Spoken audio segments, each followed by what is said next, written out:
Just a tiny amount of plastic explosives packed into a pager can have a detonation this big. If this is a person, what happens to the person? It's going to be catastrophic, what just took place here to the human body. The impact shown on a mannequin it was clipped to. It could be fatal over time, bleeding out, things of that nature.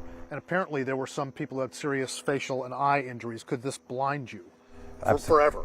Yeah, absolutely. A walkie-talkie is a larger device with more room to hold explosives inside and more material to be sent flying, and it's often held close to the face. This one caused even more damage, debris strewn widely, pieces of twisted metal launched as far as 100 yards, and severe injury to the mannequin. It would be devastating if it were in your hand or close to your head. These two tests were done at CNN's request in the wake of the explosions recently of pagers and walkie-talkies in Lebanon, said to target Hezbollah members and causing thousands of injuries and dozens of deaths. Based on photos of the debris of devices in Lebanon, these tests used PETN explosive on a pager of the same branding and a walkie-talkie similar in size to the ones targeted in Lebanon. CNN is not showing how the explosives might be placed or how they might be detonated. 3, 2, 1. The tests were conducted by Ryan Morris, a former explosive specialist with the Department of Homeland Security, who runs a firm which trains government and military personnel.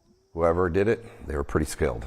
Another explosives expert who examined a walkie-talkie similar to the model targeted in Lebanon said making thousands of bombs was a big and risky undertaking. It will take a lot of time for the explosive to be put in, for it to be connected to the initiating mechanism, to be connected to the detonator.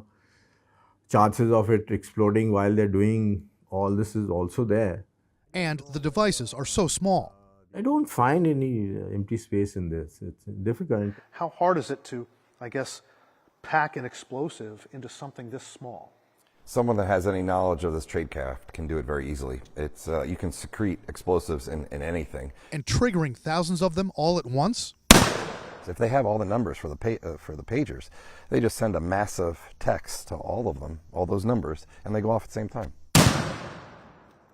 How vulnerable is the traveling public to explosions like this? Ryan Morris says airport technology is really good now at detecting tiny, tiny amounts of explosive material in devices like this. And he says it stays with you if you handle it. I got a tiny amount of that material on my hands, and Morris says it'll stay with me for a while, no matter how many times I wash my hands. Brian Todd, CNN, Gettysburg, Pennsylvania.